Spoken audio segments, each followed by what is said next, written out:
오늘의 말씀의 제목을 성전의 측량이라고 정했습니다. 구약의 에스겔은 이스라엘 백성들의 바벨론 포로 기간 동안에 부르심을 받아서 예언한 하나님의 종이었습니다. 에스겔서 총 48장 가운데 처음에는 1장에서 24장까지는 이스라엘 백성들의 멸망과 그 죗값으로 받는 하나님의 심판을 묘사하고 있습니다. 다음으로 25장에서 39장까지는 이방 나라들에 대한 하나님의 심판을 기록하고 있습니다. 40장에서 48장까지는 이스라엘의 회복을 말씀하고 있어요. 자, 이스라엘의 회복을 말하는 마지막 부분을 좀 더 자세히 보면 40장에서 43장까지 새로운 성전에 대해서, 44장에서 46장까지는 그 성전에서 경배하는 새로운 경배자에 대해서, 마지막 47장에서 48장까지는 새로운 땅에 대해서 말하고 있습니다. 하나님께서 에스겔에게 새로운 땅의 기준을 주셨어요. 경배하는 자들이 살 새로운 땅을 측량하는 모습을 묘사하고 있는 내용입니다. 신약의 요한계시록 11장 1절에서 6절까지의 말씀은 구약을 배경으로 해서 장차 다가올 종말의 때에, 예루살렘 종말의 때에 하나님의 거룩하신 성전을 바라보면서 하나님의 명령을 받은 사도 요한이 지팡이 같은 갈대를 받아서 성전을 측량하는 기사가 나옵니다. 구약의 에스겔서의 말씀이나 신약의 계시록의 말씀 가운데 있는 성전 측량, 성전 안에서 경배하는 사람들의 측량, 이들이 살 땅을 측량하는 말씀은 오늘을 살아가는 우리에게 어떠한 교훈을 주고 있는 것입니까?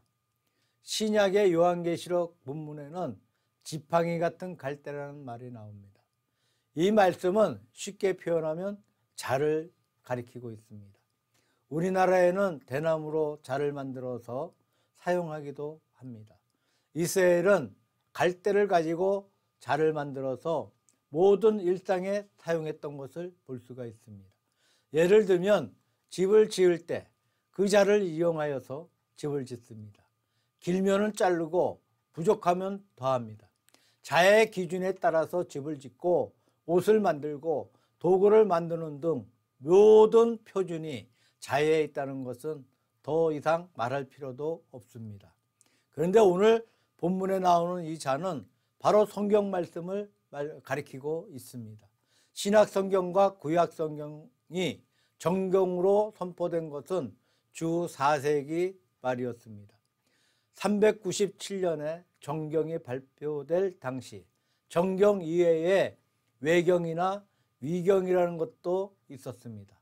그 중에 66권이 정경으로 선정되었고 우리의 신앙과 생활에 있어서 기본 지침으로 삼고 있습니다. 정경을 캐논이라고 합니다. 캐논은 자라는 뜻을 가지고 있습니다. 목수들이 자를 이용해서 집을 지어요. 자 없이 자기의 짐작대로 적당하게 짓는 법이 없습니다. 엄격하게 자로 재어보고 그 규격에 맞게 지어가는 것이 목수들의 할 일이었습니다. 우리의 신앙생활도 그렇습니다. 누군가의 말을 듣고 신앙생활을 하는 것이 아니고 자기의 경험에 의지해서 하는 것이 아니라 자로 재어서 우리의 믿음의 삶을 살아가야 하는 것입니다. 그 자는 뭐예요? 성경이라는 거예요. 오늘의 본문 말씀 중 성전의 측량이라는 말씀을 근거로 오늘의 교회가 올바른 교회인가? 모든 성도가 하나님 앞에 올바른 성도인가? 우리의 예배가 올바른 예배가 되고 있는가? 우리가 사는 이 땅의 사회가 올바른 사회가 되고 있는가를 생각해 보면서 정말로 모든 것이 정당한 위치에 있는지에 대해서 되돌아보는 시간이 되기를 원합니다. 먼저 우리가 생각해 볼 것은 교회에 대한 측량이에요. 1절에서 성전 측량에 대해서 말씀이 나옵니다. 구약 성경에서 노아가 방주를 만들 때 하나님께서는 엄격하게 방주의 이 규격을 지시해 주었어요. 방주의 길이가 300규빗이고 넓이가 50규빗이고 높이가 30규빗으로 노아는 하나님의 지시를 받은 그 규격대로 만들었다는 기사가 나옵니다. 방주 안으로 들어간 노아의 8식구는 모두 구원받고 방주 밖의 사람들은 누구 하나 구원받지를 못했어요. 죄악으로 가득한 땅 위에 사는 동안에 하나님의 거룩한 교회는 우리의 구원선이라는 겁니다. 교회 외에 우리의 구원선이 없어요. 그러므로 교회에서 하나님께서 정해주신 믿음의 기준이 있다는 말이에요. 이스라엘 백성이 애굽에서 나와서 가나안으로 가는 도중에 모세가 하나님의 거룩한 산으로 올라가서 이 40주야를 금식하며 기도하면서 하나님께로부터 받은 성막의 규격을 받게 됩니다. 이스라엘 백성이 애굽에서 나와서 가나안 땅으로 가는 도중에 모세가 하나님의 거룩한 산으로 올라가 40주야를 금식하며 기도하면서 하나님께로부터 성막의 이 규격을 받아요. 하나님께 제사하는 성막의 장, 광, 고가, 말뚝을 포함한 모든 기물들에 대한 규격을 받았어요. 심지어 성막을 짓는 사람들의 이름이 지명되었어요. 제사장의 의복에 관해서도 말씀하셨어요. 하나님께서 모세에게 모든 도면을 엄격하게 지시하셨고 모세는 그 도면에 따라서 성막을 지은 사실을 알 수가 있습니다. 솔로몬이 하나님의 거룩한 전을 모리아 산상에 세웠을 때 역시 솔로몬의 성전도 측량이 있었어요. 규격이 있었어요. 하나님의 지시하신 규격을 따랐습니다. 또한 성전 건축에 사용한 모든 물자도 하나님의 지시에 따랐을 것을 우리가 볼 수가 있습니다. 그리고 요한계시록의 말씀은 장차 올 미래의 천국의 성전을 가리키고 있습니다. 자, 하나님의 거룩한 나라의 종국적인 성전 역시 지팡이 같은 갈대를 주면서 성전과 제단과 거기에 경배하는 자들을 측량하라는 말씀을 합니다. 과거의 교회의 그림자였던 노아의 방주에도 규격이 있었고 교회의 모형이었던 성막이나 솔로몬의 성전에도 이 규격이 있었고 장차 올 종말의 성전에도 이 규격과 기준이 있었습니다. 유럽에 가보면 중세시대에 세웠던 수백 년 된 오래된 성당들을 흔히 볼 수가 있습니다.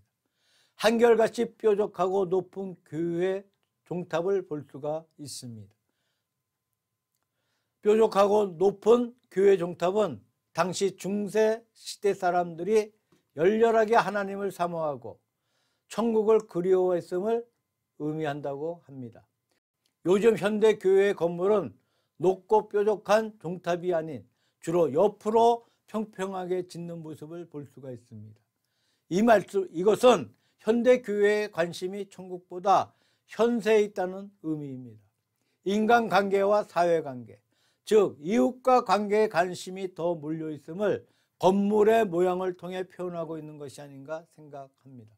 그리고 오늘날 건축기술이 발달되어서 교회의 모양도 다양합니다. 각 교회의 독특한 설계로 독특한 교회의 모습이 있습니다. 그러나 외형적인 교회의 모습은 신앙에 큰 문제가 되지 않습니다. 과거의 교회당이나 현재의 교회당이 어떠한 모습이든 그다지 중요하지 않다는 거예요. 보이지 않는 정신적 도형이 우리에게 중요하다는 겁니다. 기준에 따라서 교회를 지어야 하고 기준에 따라서 예배를 드려야 하고 기준에 따라서 살아야 한다는 것은 하나님의 말씀에 비추어 보아야 한다는 것을 의미한다고 생각되어집니다. 그렇다면 영적인 기준이 무엇입니까? 마태복음 16장 18절에 베드로의 위대한 신앙 고백 후에 예수님께서 내가 이 반석 위에 내 교회를 세우리니 음부의 권세가 이기지 못하리라 고 말씀하셨어요. 교회의 건축자는 예수 그리스도예요. 교회의 소유자도 예수 그리스도예요. 그러므로 교회의 영적인 조건은 교회의 건축자가 예수님이시며 교회의 소유자도 예수님이시며 교회는 주님의 것이라는 사실입니다. 그런데 요즘 코로나19로 예배가 무너졌어요. 기도가 무너졌어요. 찬양이 무너졌습니다. 모이고 싶어도 정부의 제재 때문에 모일 수가 없어. 100년, 200년 전에 흑사병이나 역병들, 이 병들로 인해서 수많은 사람들이 죽었습니다. 그리고 이 병들은 사라져버렸어. 코로나 바이러스도 언젠가는 사라지겠지만 문제는 우리 인간들이 자연을 사랑하고 모든 생물들을 사랑해야 한다는 거예요. 우리 한국 사람들은 몸에 좋은 것이 있다고 하면 어떤 수를 써서라도 구입하려고 합니다.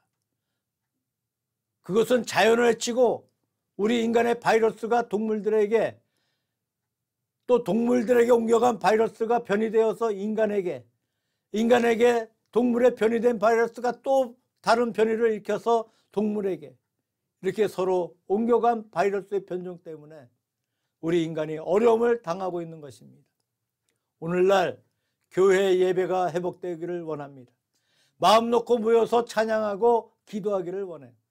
마음 놓고 기도하고 찬양하기 위해서 정부 정책에 맞서 예배드린 교회들이 폐쇄되었어요. 정부와 매스컴들은 편파 방송으로 기독교를 매도하고 있습니다. 타 종교에 비해 너무 과도하게 단속하는 모습을 볼 수가 있습니다.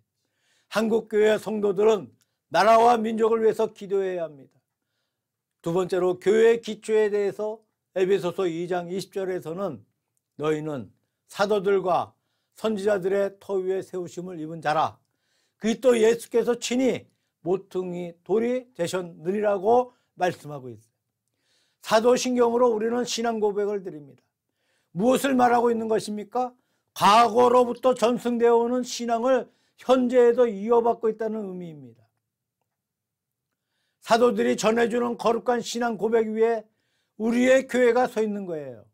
그런 의미에서 교회 터가 바로 선지자와 사도들이라는 사실입니다. 에베소서 4장 16절에 보니까 그에게서 온몸이 각 마디를 통하여 도움을 입음으로 연락하고 상합하여라고 말하고 있습니다. 교회를 이루는 데에는 많은 부품들이 사용되고 있어요. 아마도 수백, 수천 개는 될 거예요. 그 많은 부분들이 모두 온전히 연결되어야 하나의 교회가 세워지게 된다는 겁니다. 만약 이것이 분리되어서 산단이 흩어진다면 집이 될 수가 없어요. 예수님 당시에 유대인과 이방인은 서로 도저히 연합할 수 없는 조건들에 가로막혀서 마치 그들은 물과 기름과 같은 사이였어요. 그러나 십자가 아래서는 유대인도 이방인도 구별 없이 그들 가운데 담이 허물어져 한 몸으로 변하였습니다. 그러나 어느 시기, 어느 지역을 막론하고 이처럼 연합하기 어려운 두 존재들은 언제나 있다고 생각되어집니다. 미국에는 백인과 흑인들 간의 인종 문제로 나라 안의 분열이 사실상 존재하고 있어요. 그렇기 때문에 백인 교회와 흑인 교회가 따로 분리되어서 존재하고 있습니다. 기업에서는 기업주와 고용인들이 대립하고 있어요. 혹은 기성세대와 젊은 세대가 대립하고 있습니다. 가진 자와 가지지 못한 자의 대립이 있습니다. 이런 대립된 두 존재가 하나 되는 곳이 바로 어디예요? 교회라는 거예요. 두 존재가 분리된 채로 있다면 교회라고 할 수가 없어요. 대립하는 담은 십자가의 거룩한 사랑으로 허물어지고 온전히 하나가 되는 것, 융화되는 것, 그것이 교회의 아름다움입니다. 그렇다면 교회에는 누가 사는 걸까요? 에베소서 2장 20절을 보니까 너희도 성령 안에서 하나님의 거하실 초소가 되기 위하여 예수 안에서 함께 지어져 가느니라고 말씀하고 있어요. 교회는 많은 사람들이 모이고 그 가운데 하나님께서 계신다는 겁니다. 디모데전서 3장 15절에 너로 하나님의 집에서 어떻게 행하여야 할 것을 알게 하려 함이니, 이 말씀에서 교회를 하나님의 집이라고 말씀하고 있어요. 이 말씀은 교회의 영적인 여건으로 성경이 말하는 교회의 척도를 말하고 있는 것입니다. 우리는 이 말씀을 통해서 한국교회를 비판해 봅니다. 우리 자신들을 비판해 보는 것입니다. 모든 것을 구체적으로 지적할 수는 없지만 잘못된 사실들이 얼마나 많은지 모른다는 거예요. 교회의 소유자가 주님이 아닌 사람인 경우가 많았습니다. 교회 지도자가 주님이 아닌 사람일 때가 있었습니다. 영적인 요소를 잊어버리고 인간적인 요소만으로 존재하는 교회를 볼 수가 있습니다. 2021년도를 맞이해서 거룩한 성경의 기준을 가지고 하나님의 성전을 측량해 봅시다. 이 기준에 맞지 않는 부분들을 제해해 봅시다. 하나님의 거룩한 기준에 완전히 들어맞는 교회를 만드는 것이 우리의 사명이라고 생각합니다. 본문 말씀 가운데 경배하는 자들의 기준을 세우라고 말씀하고 있습니다. 자, 경배하는 자들, 즉 우리 믿는 사람들을 말하고 있습니다. 이 말씀을 먼저 경배를 측량하라고 말씀하고 있습니다. 우리는 하나님께 어떠한 자세를 경배 드려야 되겠습니까? 요한복음 4장 24절에 보니까 하나님은 영이시니 예배하는 자가 신령과 진정으로 예배할지니라 고 말씀하셨어요. 자, 신령과 진정으로 예배 드릴 때 올바른 예배가 될 수 있습니다. 신령은 바로 성령을 말씀하고 있습니다. 성령의 감동으로 하나님의 은총을 받아서 진리에 부합하게 예배를 드리는 자세가 올바른 예배의 자세에 속합니다.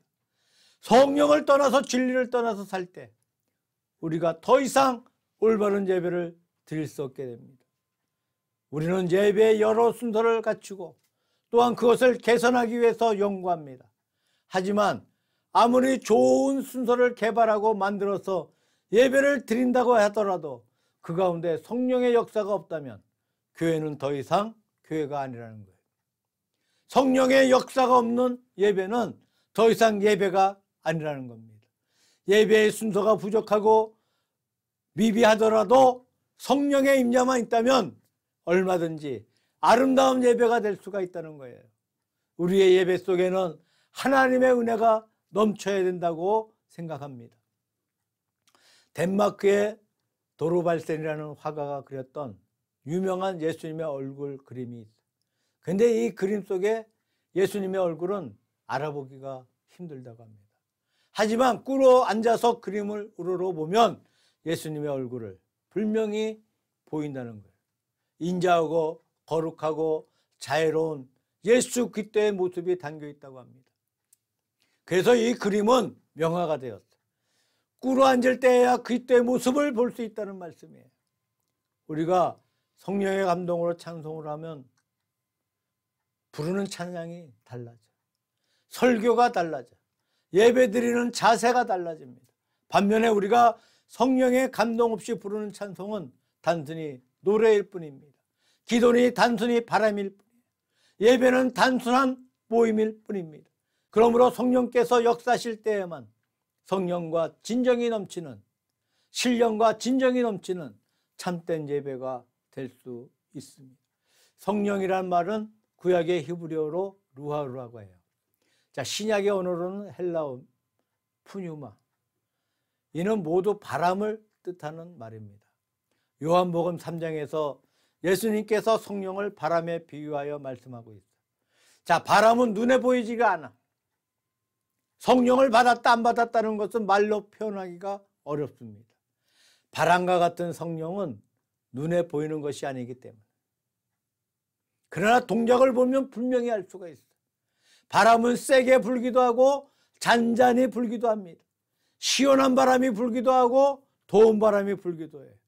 바람은 볼 수 없지만 동작은 누구든지 느낄 수가 있다는 거예요. 그리고 바람의 결과도 알아볼 수 있다는 겁니다.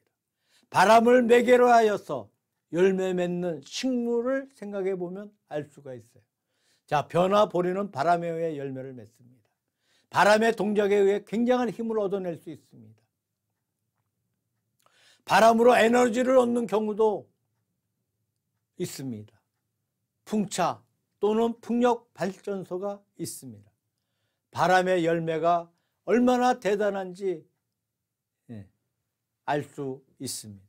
성령은 눈으로 볼 수 없고 손으로 만져볼 수 없지만 이 성령의 역사는 느낄 수가 있어요. 이 성령의 거룩한 열매도 느낄 수가 있어요. 성령의 역사가 있는 예배가 참된 예배이라는 겁니다. 하나님께 드리는 경배뿐만 아니라 경배하는 자 역시 중요해요. 흔히 무슨 말을 했느냐도 중요하겠지만 누가 했느냐도 중요한 문제라는 거예요. 누가 하나님 앞에 경배 드리냐 하는 것도 문제가 되는 거예요. 제가 신학교 다닐 때 교수님들께 늘 듣던 말씀이 있는데, 여러분은 장차 신학 공부를 마치고 목사가 될 때 목사이기 전에 좋은 신자가 되라. 좋은 신자가 되기 전에 뭐요? 참된 사람이 되라고 하신 말씀을 제 마음속에 항상 명심하고 있습니다. 우리가 사람이 된다는 것이 근본이에요. 이것은 좋은 신자가 되는 바탕이고 좋은 목사가 되는 바탕이에요. 요한복음 1장 47절에 보니까 예수님께서 나다나엘을 보시며 이는 참 이스라엘의 사람이라 그 속에 뭐예요? 간사한 것이 없도다. 이렇게 말씀하셨어요. 참 이스라엘의 사람인 나다나엘을 주님은 부르셔서 당신의 거룩한 제자로 삼으신 사실을 볼 수가 있습니다. 자, 믿는 사람들이 교회에서 신앙생활을 잘 하지만 사회에서는 오히려 믿지 않는 자에 비해서 이 열등한 경우가 많이 있습니다. 불신자보다 더 부족한 경우가 있어요. 우리가 올바른 사람이 되고 있는가? 하나님께 경배하는 사람을 말씀에 비추어 측량해 보라는 말씀이에요. 우리는 가족에게, 이웃에게, 친구에게, 국가에게 우리의 본분과 의무를 다하고 있는 것입니까? 우리 자신에 대한 반성이 2021년 새해를 맞이하여서 한 번쯤 있어야 되겠다는 겁니다. 나는 참 어떻게 내 기준에 안 맞는 거 보면 다 잘못되어진 것 같아. 그래서 하지 말아야 할 말도 남에게 할 때가 있어요. 남의 잘못을 지적하는 거예요. 그렇게 하지 말라. 근데 그걸 좋게 받아들이는 사람이 없어요. 전부 기분 나쁘게 받아들여요. 그리고 나에 대한 이미지만 나빠져요. 참 답답한 일이에요. 나만 나쁜 놈이 된 거예요. 마지막으로 땅에 대한 기준을 세워보라고 말씀하셔요.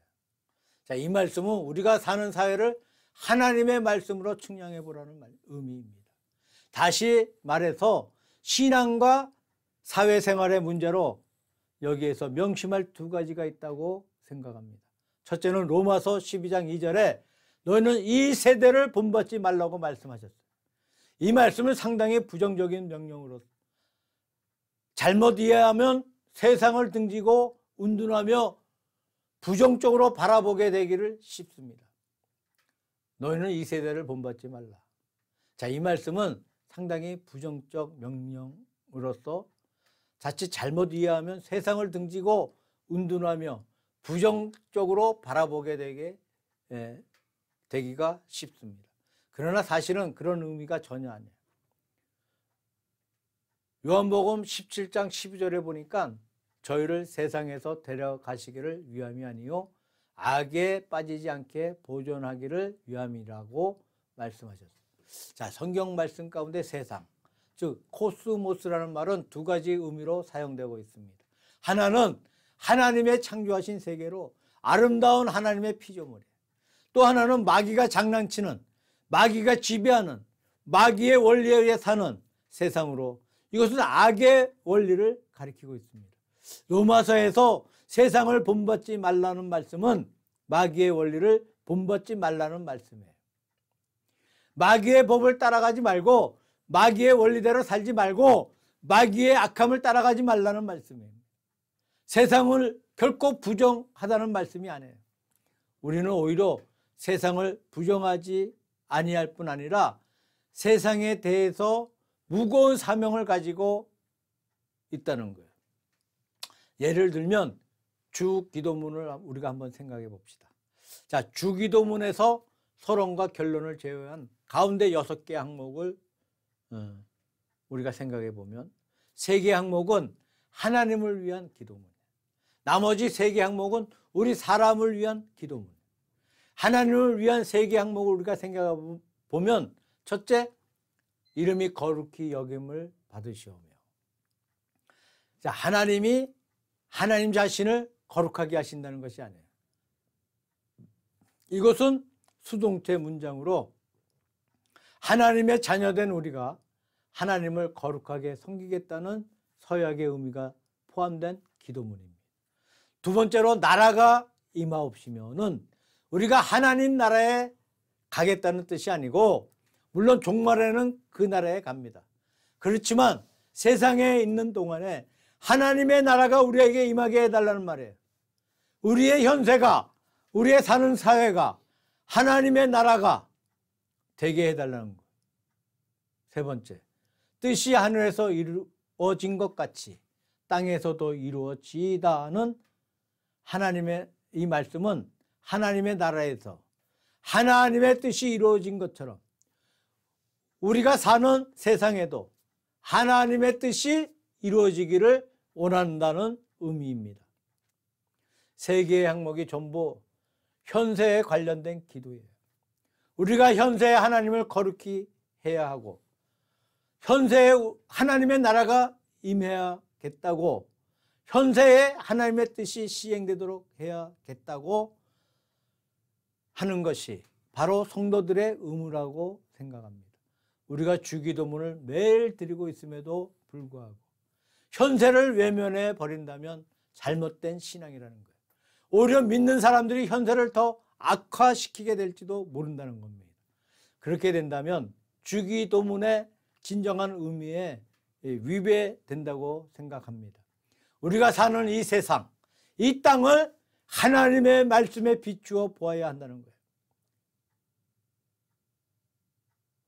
이 땅 위에는 부정이 너무나 많아. 불의가 너무나 많아. 그러므로 우리가 이 땅에 사는 동안에 우리 각자의 사명을 하나님 앞에서 온전하게 감당하려는 마음과 자세가 필요하다는 거예요. 유럽에 가면은 흑해라는 바다가 있어요.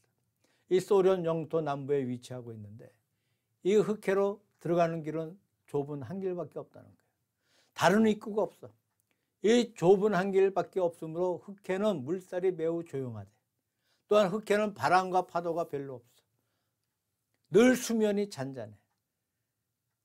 그렇기 때문에 물속으로 산소가 들어가기 어려워. 물속으로 산소가 들어가기 어려워서 이 수면 밑부분에는 썩은 물질들이 적재되어서 불과 해저 150m만 내려가도 깜깜해서 아무것도 보이지 않는다고 합니다. 그렇기 때문에 바다의 이름이 흑해, 즉 검은 바다가 되었다는 말이에요. 사람의 마음도 그와 같다는 겁니다.